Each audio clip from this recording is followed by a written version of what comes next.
morning, everyone. This is Yvonne Mason, your best-selling, award-winning independent author. And as you all know, this is Easter Sunday morning. I want to take a few minutes to talk about some things.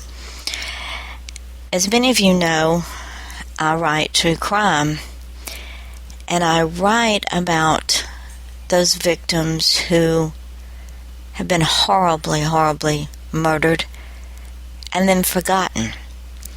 They've been forgotten by some family members. They've been forgotten by people they knew. They've been forgotten by the media. It's like they never existed in the big wheel of history. But the perpetrator's remembered. He's remembered every single day. People Google their names. People talk about them. People teach about them in criminal justice classes. And yet the victims are a non-entity. If it were not for the victims, the perpetrators would never be a blip on the criminal justice radar. One of the victims I want to talk about today, whose book I am in the middle of writing, and whose family has suffered greatly over these many years. Her name was Cindy. Cindy was a beautiful, vivacious, sweet, kind girl who loved and loved deeply. And sadly, she married the wrong man. And what the state of Oregon did to the family of Cindy and to the memory of Cindy should be criminal within itself. The state of Oregon has some of the most liberal criminal justice laws in the country. Not only did they deny Cindy's family justice, but they also are responsible for the end result of another crime that this man committed. The book that I'm writing, called Justice for Cindy, has been humbly and with honor lent to me by the family of Cindy. They want her story told. They also want the story told of the injustice and the deniability and the cruelty perpetrated on them by the state of Oregon. Cannot blame the judge. The judge tried. He tried to give this man life without parole. However, the Attorney General, or the state attorney at the time, his name was Dave Frontmeyer, he, along with the defense attorney, appealed the ruling and won. Now, it's a sad day when the person who is in charge of getting justice for a crime that has been committed to appeal a ruling set down by a judge because, according to the defense attorney and the state attorney, the judge went above his scope in the statutes of the law. And while that might be true, this family suffered. This family suffered horribly. So the state attorney and the district attorney appealed the ruling and got it overturned, and the man only served 10 years. When he got out of jail, or got out of prison, he was released under parole back into society. The man had gotten away with murder. Not only had he gotten away with murder, he had gotten away with lying about the murder.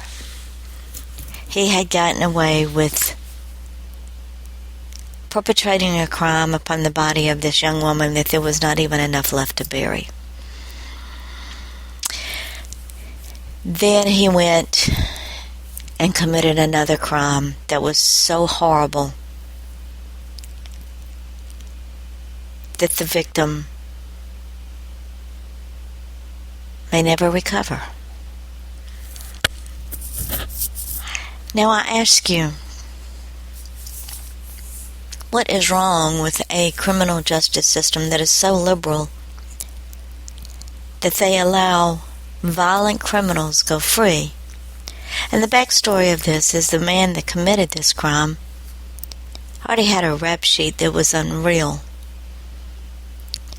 He was a violent man. He was an evil man.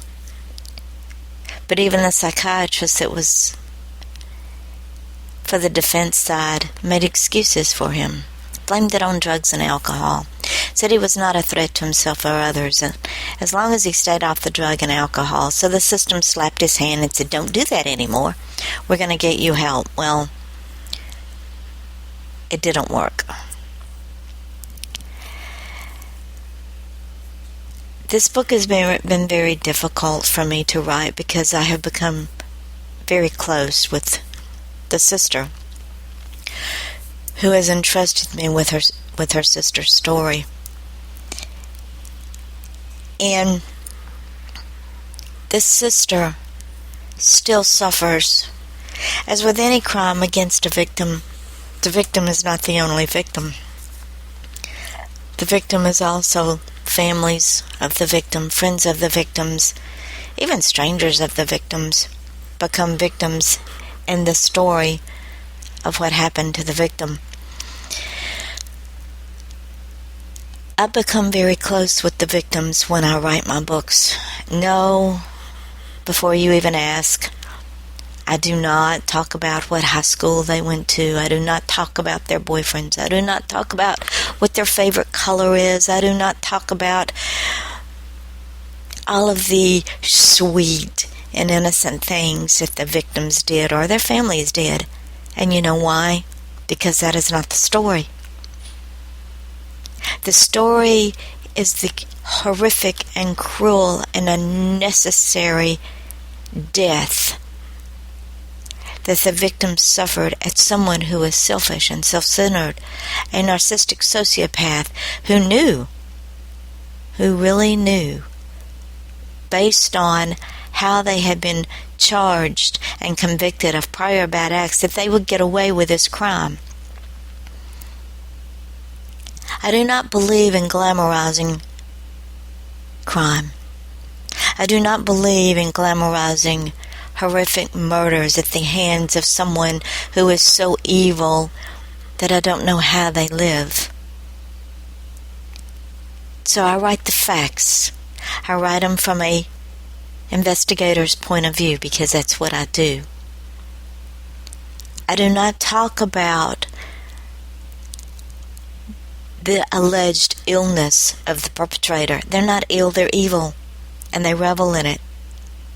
They feed on it. I do not talk about the fact that they should seek psychiatric attention. No, they can never be cured. I want the world to understand that the victims suffered horribly, that they died needlessly because of the narcissistic sociopath attitude of the murderer. I want the public to understand on some level the pain, mental, emotional, physical pain that the victim suffered. Some have said that my books are garbage. Some have said they couldn't get through it because it was so graphic. Oh yeah, Silent Scream has gone from one end of the spectrum to the other. And my feeling is this: we do not live in a Pollyanna world. We do not live in a world that is all sunshine and roses. We live in the real world, and in the real world, horrific crimes are committed against the innocent. In my book, The Last Rites, I do not gloss over the fact that my victim was horribly raped and executed by 3 men just because they could. I write from an investigative standpoint. I write from the standpoint of how the crime was committed, where the crime was committed, who committed the crime, and to what extent they committed the crime. It is all very clinical, and it is all very raw. In Silent Scream, I even used some of the stories that the perpetrator, Gerard Schaefer, wrote, which were really confessions, but he said they were fiction. People have said, Yvonne, how can you do that? It hurts my mind. I don't like reading things like this. I want to know what school she went to. I want to know what her favorite color was. I want to know this. I want to know that.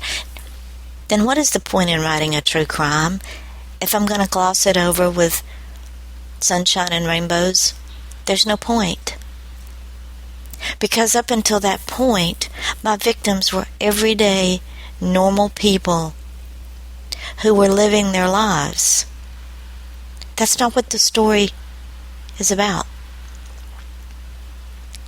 The story is about what another individual did to them because they could.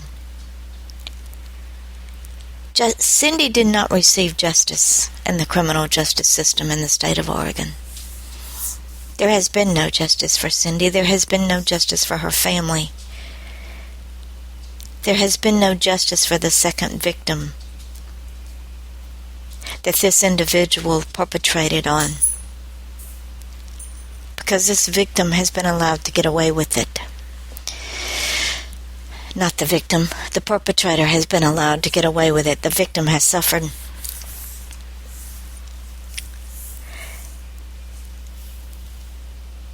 In my book, The Last Rites,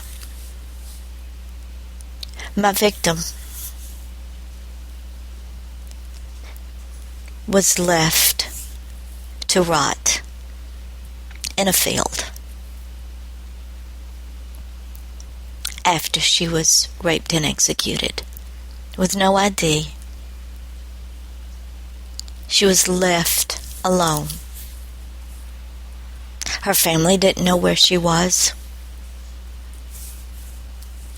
Her family didn't know what had happened to her.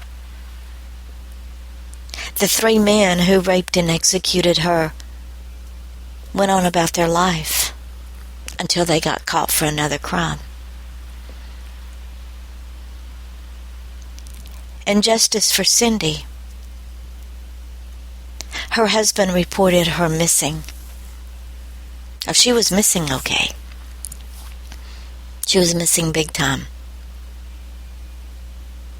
Not only did he report her missing, but the same day he reported her missing, he moved another woman and her 4-year-old son in the same house where he brutally murdered Cindy. The victims in Silent Scream, after they were tortured and executed,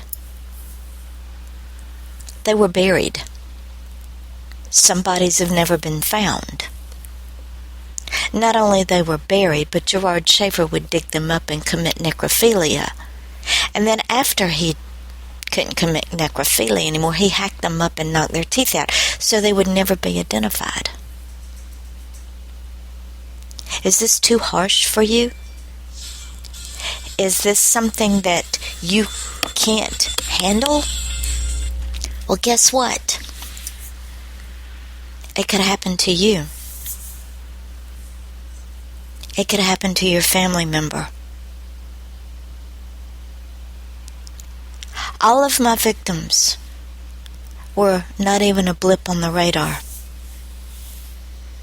but their perpetrators were. Gerard Schaefer has been made famous along with Bundy and Rollins. I don't want the murderers to be famous. That's why I write the way that I write, and I write with such horror that, yes, I want you to be violently ill. I want you to talk about the books and what happened. I want you to say, how could she? How dare she? I want it to stay with you like it stays with me. The victims stay with me all the time. In my dreams, in my head, and in my soul. They become a part of who I am. Because they're important. Cindy's life was cut out before she was ever able to really live. Who knows what Cindy would have done with the rest of her life? Who knows what the victims of Gerard Schaefer would have been able to do with their life had they been able to live? Who knows what Pauline Mettler would have accomplished had she not been picked up on US 1 in Melbourne, Florida, driven to a remote area in Fort Pierce, raped and executed by 3 men who were evil as the day is long, because they could. My true crimes are not pretty. They're not love stories. They're not romances. And they do not turn out with happily ever after. It is important that readers understand that readers understand that I do not sanitize the crime scene. I do not sanitize the autopsy reports, nor do I sanitize the evil of the crime that is committed on my victims. It would be an injustice. It would be an insult to the memory of the victims for their crimes to be brushed over with a white brush. Evil is evil, and it needs to be shown that it is evil, recognized for what it is, and understood that the men that committed these evil, horrific acts robbed the victims of their lives and the families and friends and even strangers of what these victims could have accomplished. Yep, my books are rough, but my books tell facts. My books leave an indelible imprint on the readers. They never forget what happened to the victims. The victims are the important part of the story, not the criminals. The victims are the ones who deserve our memory, not the criminal. The victims are the ones who were robbed of their life, not the criminals. The victims are the ones who are the innocent, not the criminal. So if you want to make an impact, and if you want to truly understand what happens when someone is brutally, maliciously, and without any remorse robbed of a life that God gave them, then by all means read Silent Scream. Read The Last Rites. And watch for justice for Cindy. Because Cindy will have justice through her story. People will know that she was not only robbed of her life, her family was robbed of her memory by the justice system in the state of Oregon. And they also helped to perpetrate another horrific crime. I will keep you up to date on Justice for Cindy. You can order Silent Scream and The Last Rites from Amazon. They are in paperback. They're also in downloadable. I can be reached on Facebook. When you pull up my name, look for the profile picture of the Mad Hatter, which is my latest historical fiction. Just remember, when you read my true crimes, they are not pretty.